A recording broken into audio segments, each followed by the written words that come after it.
Hello, everyone. Why am I holding a gun, you ask?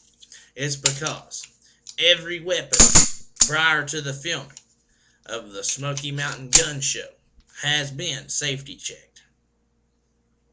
Enjoy the show and have a very nice day.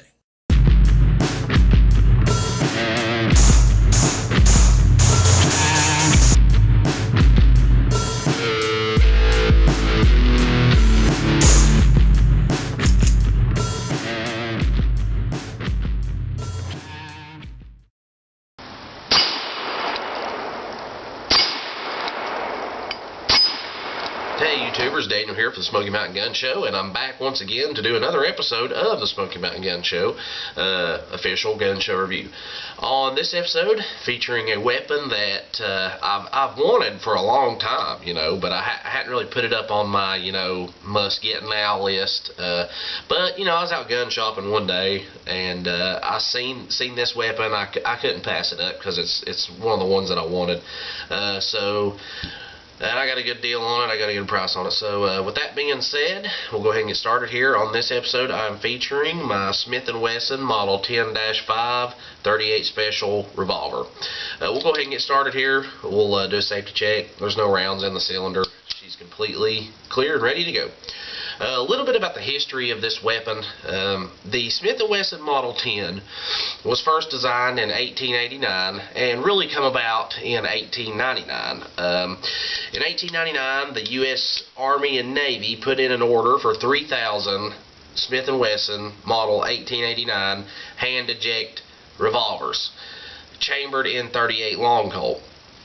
And in that same year, 1899, reports, were filed that they really wasn't happy with the .38 long Colt cartridge. So Smith & Wesson reissued them the revolver, chambered in .38 Smith & Wesson Special.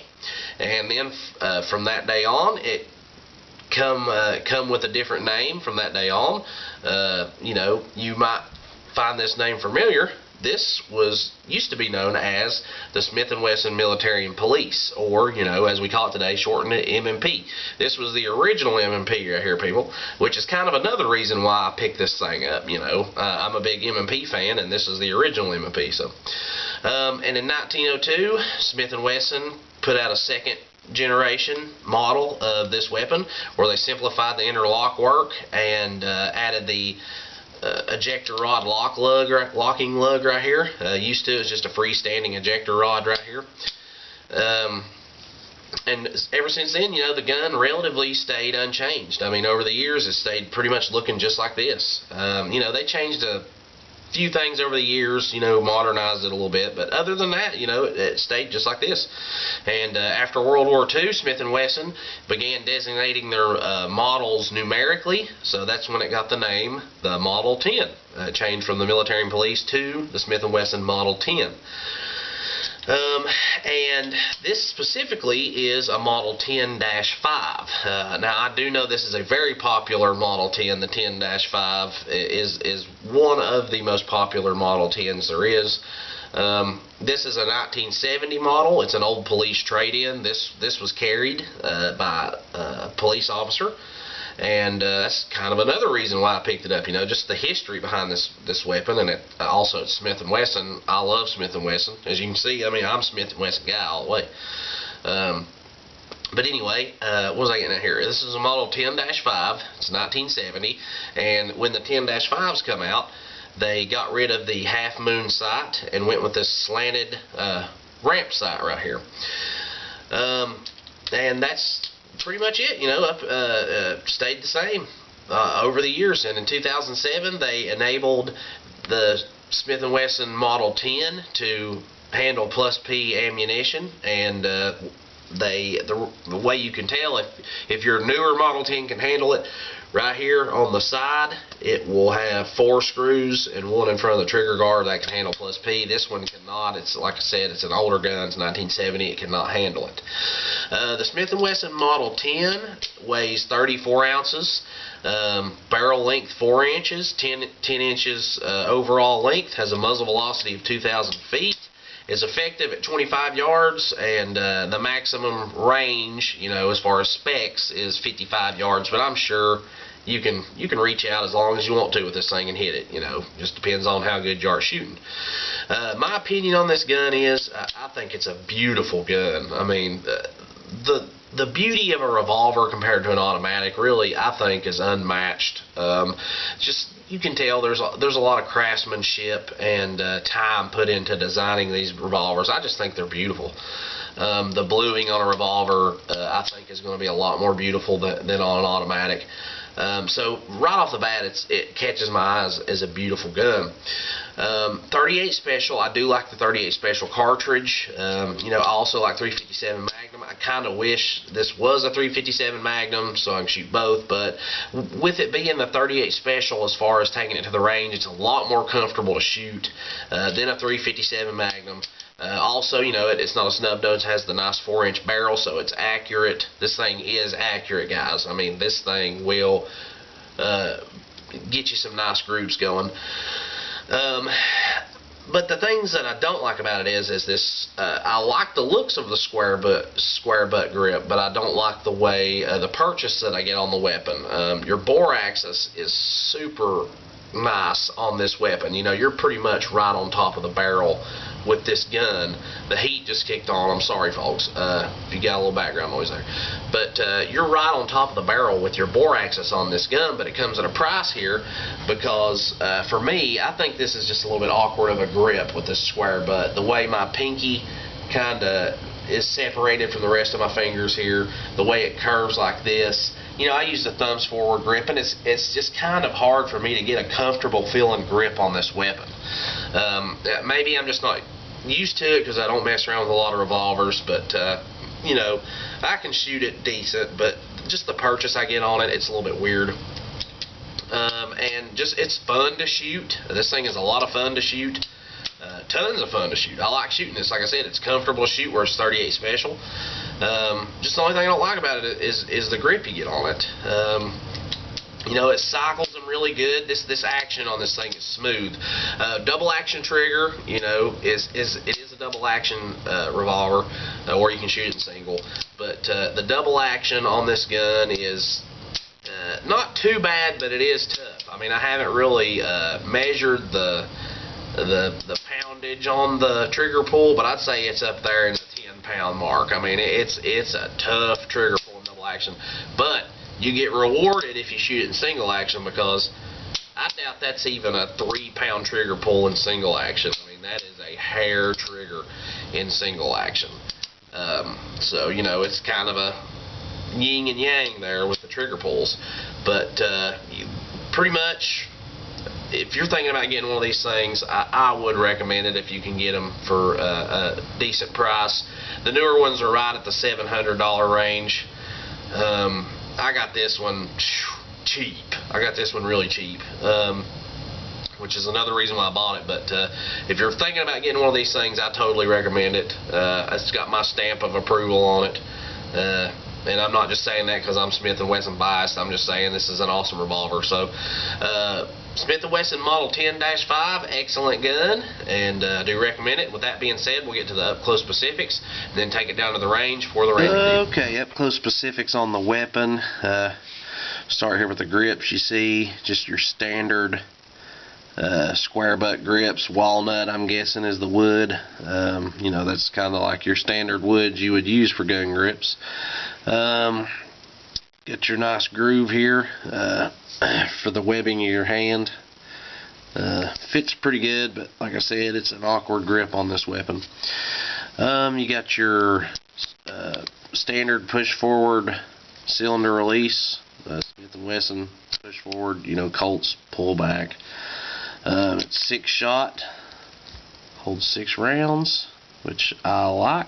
I like a 6-round revolver. Standard hammer here. Got your firing pin on the hammer. Skinny hammer. I like that. Got some nice little stippling right here. Checkering. I like that too. Just your normal size trigger guard. Has a bit of a slant to it here. Nice big trigger. Nice long skinny trigger. Solid steel. You got your standard notch rear sights and your ramp sights for the front. Like I said, they changed from the half moon sights to the ramp sights the year this gun came out, I believe. If not, the year before. You do not have a locking lug shroud on this weapon. You just have the, or not locking lug shroud, I'm sorry. You have the locking lug here. You don't have the shroud for the ejector rod, you know, that covers this. That's okay. It's fine by me. Of course, you got your ejector rod here that works flawlessly. That's pretty much it. Right here on the barrel, Smith & Wesson. I'll let you look at the other side here. Let's get your Smith & Wesson logo right here. Also on this side, probably can't see it real good, 38 Smith & Wesson special cartridge. And then right here, made in USA, Springfield, Mass. And that's pretty much it. It's up close specifics of the weapon. Now we're going to take it down to the range for the range review. Daniel here for Smoky Mountain Gun Show. Brought down to the range the Smith & Wesson Model 10-5. Let's see how it does.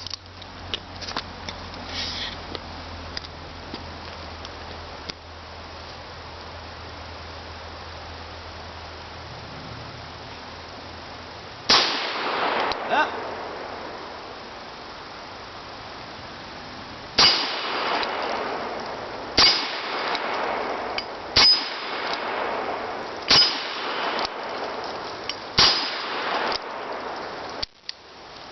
Alright, let me load some more in here.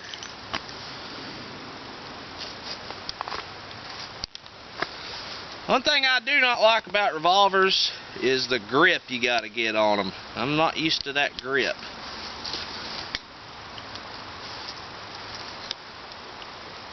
The trigger's real low on the grip. We'll go for that target.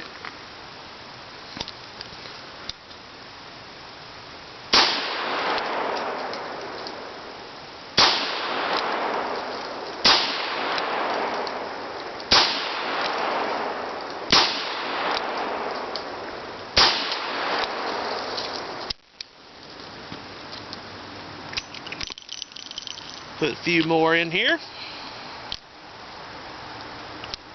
This thing shoots really straight.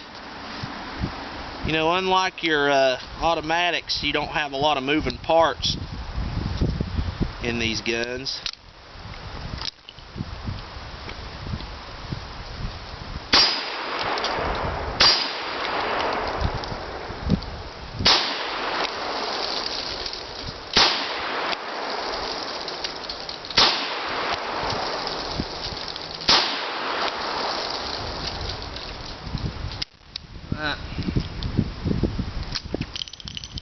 Alright, let's load up a few more here. I believe this is all I got here.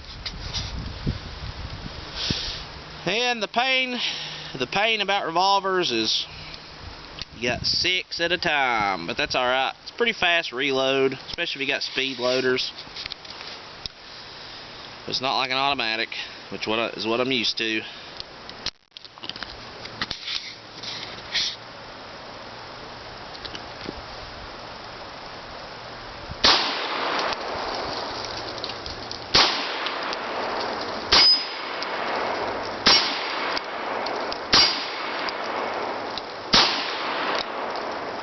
I think I got 2 more.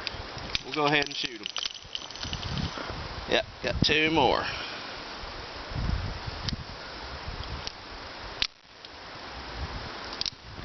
Ah, shoot, went the wrong way.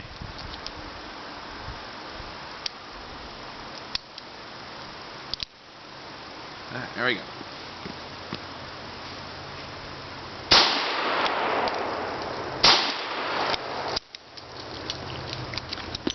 Alright, my impressions on the Smith & Wesson Model 10.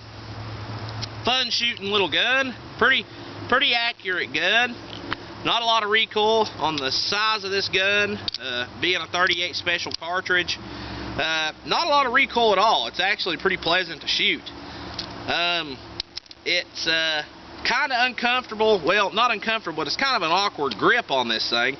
The square butt right here, you know, just the grip I get on it, you got to grip kind of high, but then the trigger's down here where I'm used to pulling with the tip of my finger, I got to kind of angle my finger down. Then that makes me want to kind of hold it lower than what I should. And then right here, the thumbs forward grip, it feels just awkward. I'm not used to the revolver grip, so that's just going to take some time to get used to. So I really don't like it right now. But for the most part, this thing shoots. The cylinder turns, the bullet comes out the end of that barrel. You know, it's an older gun. It's a 70 model, but that don't mean nothing. It's still, like I said, cylinder turns, that hammer drops, and the bullet comes out. Like I said, low recoil, straight shooting. I'll take you over here and show you this target here in a minute. And a 6-shot, you really can't go wrong with it. For something like if you want to take shooting or even self-defense, this would be an ideal gun. It's kind of big. This was a police gun, like I said, so I mean, cops carried this and trusted this for defense. So it wouldn't be bad as far as that. If I was going to carry it, I'd have a little something smaller than this. But it's a service size revolver, so of course it's not going to be a little snub nose. But yeah, I had a lot of fun with this thing. If anybody's thinking about getting one, a newer Model 10, I would recommend it. You know, I'm a Smith & Wesson guy. I would recommend getting a newer one. I like the older ones. Get you a newer one or an older one. It really doesn't matter. But yeah, I totally recommend this gun.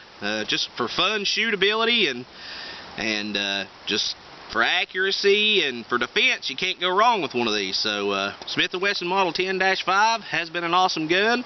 Let me take you over here. I'll show you the target. Nice little group here, probably about a, let's see here, 1, 2, 3, 4, a little 5-inch group from about 10 yards away. Not too shabby. This shoots pretty straight. I'm just not used to the revolver, so it's going to take some time to get used to. But any account, this has been Daniel for the Smoky Mountain Gun Show. If you haven't subscribed to my channel, do so. Carry on the Second Amendment rights bestowed upon us all. And as always, you guys have a very nice day.